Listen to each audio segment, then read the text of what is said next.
নমস্কার। নতুন করে আর বলার কিছু নেই, আপনারা সবাই জানেন আমাদের পশ্চিমবঙ্গের নবনির্বাচিত মহামহিম সরকার আর রাজ্য সরকারি কর্মচারী এবং তার বাইরেরও কিছু কর্মচারীদের জন্য একটা সার্কুলার জারি করেছিলেন পরশু।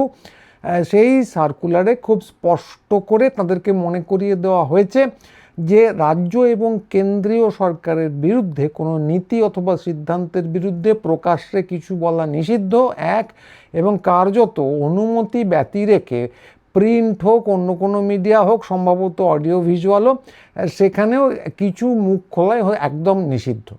তো কোন কোন কর্মীরা এর আওতায় পড়বেন এই নিয়ে একটু বিতর্ক দেখা যাচ্ছিল। তো শিক্ষকরা ভেবেছিলেন তারাও এর আওতায় পড়বেন, এবং তারপর তার একটা ক্ল্যারিফিকেশান বেরোয়। সেখানে দেখা যায় যে খুব একটা শব্দের ধোঁয়াশা তৈরি করা হয়েছে। আমার ব্যক্তিগতভাবে আন্দাজ এখনও শিক্ষকরা ওটার এই যে সার্কুলার জারি করা হয়েছে তার আওতাতেই আছেন, যদিও ভিন্ন রকম সব মত দেখা যাচ্ছে। তো যেটা যাই হোক, যতজনই আওতায় পড়ুন, অনেকে আওতায় পড়তে পারেন, কিছু বাদও যেতে পারেন, সেটা অন্য প্রসঙ্গ। কিন্তু কণ্ঠরোধের যে চেষ্টা, তো এই নিয়ে কোনো সন্দেহ থাকার বিশেষ কথা নয়। তো যদিও আইনটা পুরনো, কিন্তু সাধারণভাবে রাজ্য সরকাররা এটার প্রয়োগ চট করে করে না, এখন প্রয়োগ করা হচ্ছে, এ নিয়েও কোনো সন্দেহ নেই। কিন্তু এইগুলো সকলেই জেনে গেছেন। উত্তপ্ত বাক্য বিনিময় নানা জায়গায় হয়েছে, অনেক জায়গায় হিরণময় নীরবতা আছে, তবুও সকলে জেনে গেছেন। সেটা আজকের বিষয় না। আজকের বিষয় হলো যে সার্কুলারটা আসার পরে যে শিক্ষকদের আমি কিছু প্রতিক্রিয়া দেখলাম সাধারণ কিছু মিডিয়ায়। যেমন ধরুন, আনন্দবাজার.com পড়লাম, এক শিক্ষক বলেছেন শিক্ষা ব্যবস্থাকে ঢেলে সাজাতে চাইছে সরকার, তাতে আমরা সমর্থনও করেছিলাম, কিন্তু এভাবে আমাদের মুখ চেপে ধরলে তো কোনো উন্নয়ন সম্ভব নয়। সরকারের কোনো পদক্ষেপে ভুল হলে সেটা বলা যাবে না, তাহলে আর গণতন্ত্র কোথায়? ওদিকে বঙ্গীয় শিক্ষক ও শিক্ষাকর্মী সমিতির সাধারণ সম্পাদক স্বপন মণ্ডল ওই এক জায়গাতেই আনন্দবাজার.com পড়লাম, বলেছেন যে গতকাল সরকারের এই নির্দেশিকা দেখে আমরা তো হতবাক। যে সরকার গণতান্ত্রিকভাবে গণতন্ত্রের কথা বলে ক্ষমতায় এলো, 15 দিন হতে না হতেই সেই গণতন্ত্রের বাকস্বাধীনতার কণ্ঠরোধ করার চেষ্টা শুরু করলো। এটাই কি শিক্ষক ও শিক্ষাকর্মীদের অকুণ্ঠ সমর্থনের প্রতিদান? তো দু জায়গাতেই দেখবেন সমর্থনের কথা বলা আছে। 3 নম্বর হচ্ছে যে কলেজ ও বিশ্ববিদ্যালয়ের শিক্ষা সংগঠন যে ওয়েবকুটা আছে, তার রাজ্য সম্পাদক নিলয় কুমার সাহার বক্তব্য, এটা ওই আনন্দবাজার.com পড়া। তিনি বলেছেন, এক অগণতান্ত্রিক সরকারকে সরিয়ে এই সরকার দায়িত্ব নিয়েছে। তারা প্রতিশ্রুতি দিয়েছিল গণতন্ত্রের পুনরুজ্জীবন ঘটাবে, কিন্তু ক্ষমতায় এসেই এভাবে আদেশনামা প্রকাশ করে গণতন্ত্রের কণ্ঠরোধের চেষ্টা অভিপ্রেত নয়। তো সব মিলিয়ে এই 3টে বিবৃতি পড়ে এবং আরও নানা জায়গায় নানা কিছু পড়লাম, শুনে যেটা বুঝলাম যে সর্বত্র আশাভঙ্গের বেদনা ফুটে ফুটে বেরোচ্ছে।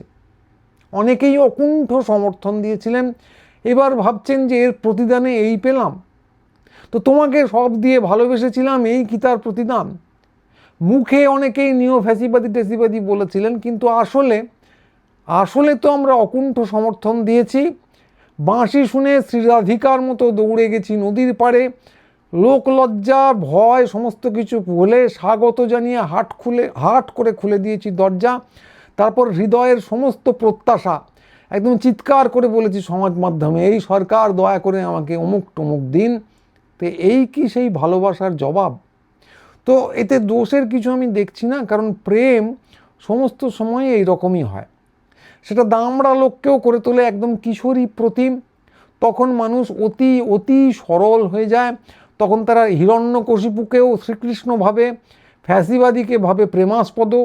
লেসার এভিল শুনলে তো গা একদম জ্বলে যায়। তো তারপরই অনিবার্যভাবে যখন প্রেম ভাঙে, তখন আসে আশাভঙ্গে আসে অভিমান, এবং এই অভিমানের বহিঃপ্রকাশ সে অপূর্ব হয়। তো ভারতীয় কাব্য সাহিত্যে শ্রীরাধিকার এরকম অভিমানের কথা আছে। অভিমান শব্দটা বাংলা ভাষা ছাড়া অভিমান শব্দটা আর কোথাও নেই, এটা বাঙালির নিজস্ব। মানে হিন্দিতে একটা অভিমান শব্দ আছে, কিন্তু তার মানে সম্পূর্ণ আলাদা। তো এই যে বাংলা, মৈথিলি ইত্যাদি কাব্য সাহিত্যে শ্রীরাধিকার এই অভিমানের কথা ফুটে ফুটে ছত্রে ছত্রে বেরিয়েছে, পৃথিবীর ইতিহাসে এর কোনো তুলনা নেই। তো এইটা তো বহুদিনের পুরনো কথা, শ্রীরাধিকা ইত্যাদি।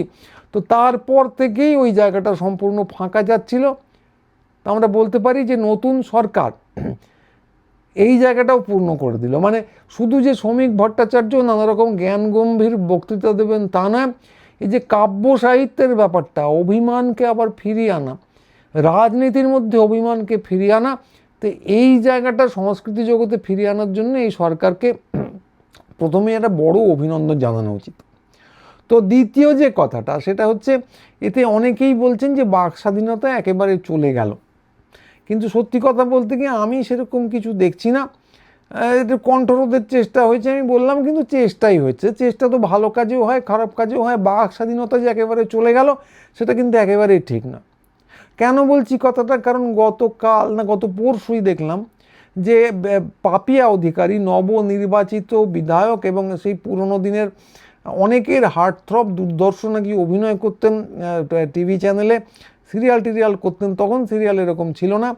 তো তিনি দিব্যি কোনো এক স্টুডিওতে চোখের জল মুছতে মুছতে বললেন, আমি গঙ্গা জল দিয়ে পবিত্র করলাম, মানে স্টুডিওকে নিশ্চয়ই করলেন।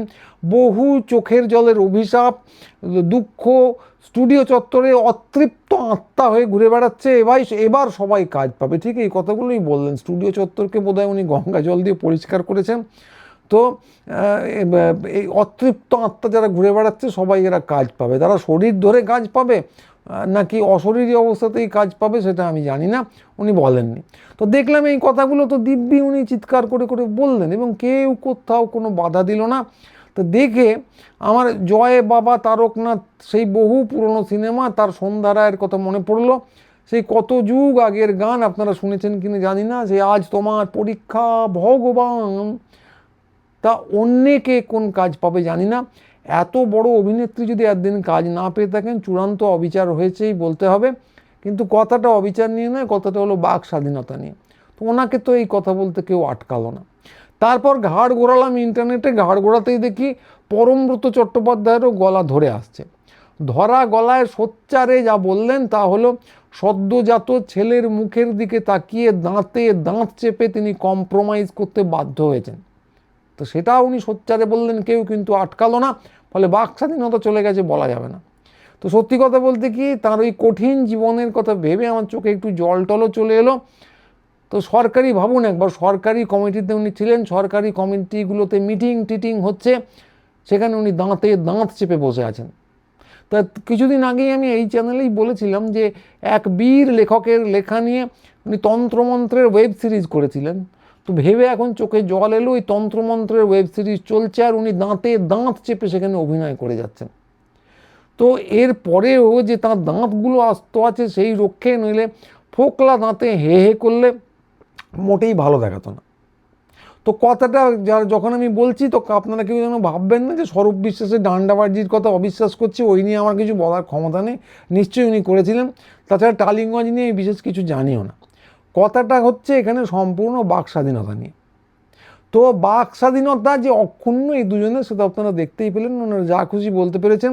এবং সম্পূর্ণভাবে যেটা বুঝলাম যে স্বরূপ বিশ্বাস ডান্ডা চালাতেন টালিগঞ্জে, লীনা গঙ্গোপাধ্যায় সাম্রাজ্য বিস্তার করেছিলেন, এবং তাঁদের চাপে পড়ে, নেহাতি চাপে এবং অনিচ্ছায় তাঁদেরই পায়ে পড়ে গিয়ে এরা কেরিয়ারের হু উন্নতি করেছেন। সে নেহাতি মাথায় বন্দুক ধরে করানো হয়েছে, এবং সেই জন্যে কেরিয়ারের হু উন্নতি করেও তারা কেউ কিছু বলতে পারতেন না।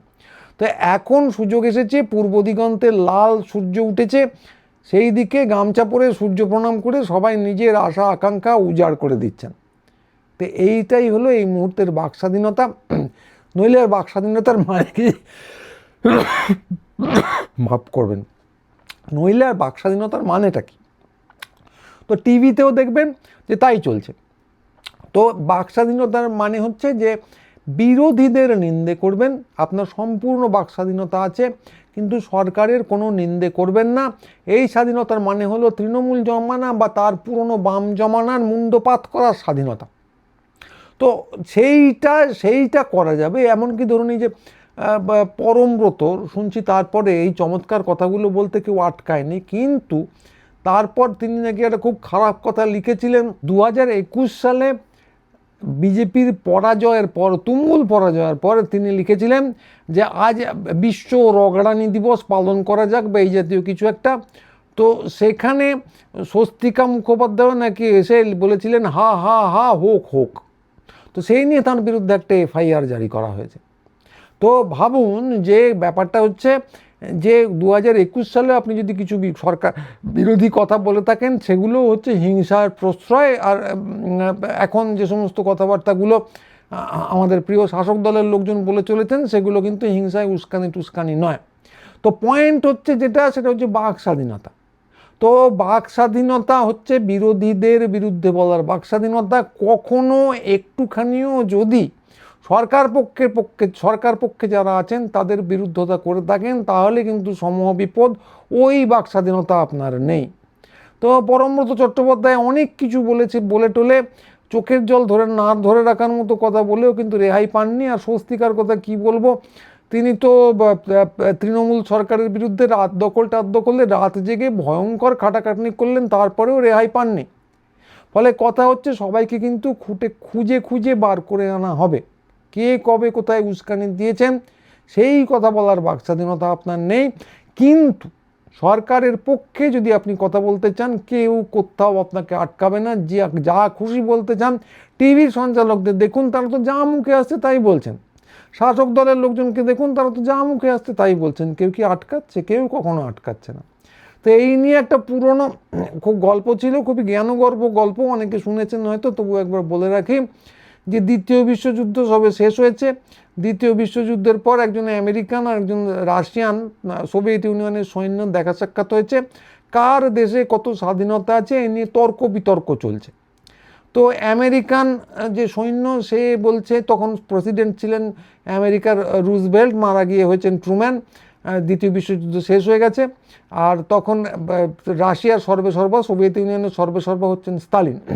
তো আমেরিকান সৈন্য রাশিয়ান সৈন্যকে বলছে, আমাদের কি স্বাধীনতা জানিস? হোয়াইট হাউসের সামনে দাঁড়িয়ে যে কেউ চিৎকার করে বলতে পারে ট্রুম্যান একটা গাধা।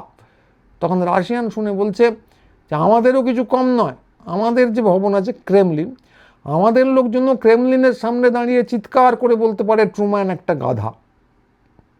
তো অবস্থা হচ্ছে তাই। আপনার একই রকম ব্যাপারে এই জ্ঞানগর্ভ গল্পটা শুনে আপনাকে যেটা বুঝতে হবে, যে আপনি খুব পরিষ্কারভাবে এখন বলতে পারেন যে তৃণমূল একটা গাধা, সিপিএম একটা গাধা, আপ একটা গাধা, কংগ্রেস একটা গাধা, এদের নেতা নেত্রীদের নিয়ে যা খুশি বলতে পারেন। বাক স্বাধীনতা সম্পূর্ণ আপনার আছে, কেউ আপনাকে কোথাও আটকাবে না। কিন্তু এই অপশব্দগুলি শাসক দলের ক্ষেত্রে ব্যবহার করা যাবে না, ওইটুকুই সামান্য বিধিনিষেধ। তো এইটুকু বিধিনিষেধ মেনে নিলেই আপনি স্বচ্ছন্দে থাকবেন, সুখে থাকবেন। এবং এই একই পদ্ধতি আপনি দেখবেন যে মিডিয়াতেও প্রয়োগ করা হচ্ছে। ফলে মিডিয়াতে সবসময় দেখবেন সরকার ভালো, এইটা বলে চলা হচ্ছে। তো এইটা বলে চলার মানে হচ্ছে দেশে আর কোথাও কোনো দারিদ্র, দুর্ভিক্ষ, বিক্ষোভ কোথাও কিচ্ছু নেই, সবাই সুখে স্বাচ্ছন্দ্যে আছেন। তো এই নীতিটা মেনে নিলে আপনিও সুখে স্বাচ্ছন্দ্যে থাকবেন। যখন দুঃখই নেই, দুঃখ যখন দেখাই যাচ্ছে না, তখন দুঃখটা আছে কোথায়? তো এইটা হচ্ছে এই জমানায় সুখে থাকার প্রেসক্রিপশন, যেটা আপনাদের চুপি চুপি আমি জানিয়ে দিয়ে গেলাম। এইটা অভ্যাস করবেন, তাহলেই সুখে থাকবেন। তো আজকে এইটুকুই। সবাই সুখে থাকবেন, স্বাচ্ছন্দ্যে থাকবেন, কটু কথা বলবেন না এবং বাক স্বাধীনতা প্রয়োগ করবেন, এইটা মনে রাখবেন। এবং এই বাণী, এরকম আরও কিছু বাণী নিয়ে পরবর্তী ভিডিও নিয়ে অবশ্যই আবার আপনাদের সামনে আসবো খুব তাড়াতাড়ি। রোজ হয়তো হবে না, কিন্তু নিয়মিতভাবে করার চেষ্টা করব। তো আজকে এইটুকুই। ভিডিও লাইক করবেন, শেয়ার করবেন, হাইপ করবেন এবং বন্ধুবান্ধবদের দেখতে বলবেন। নমস্কার।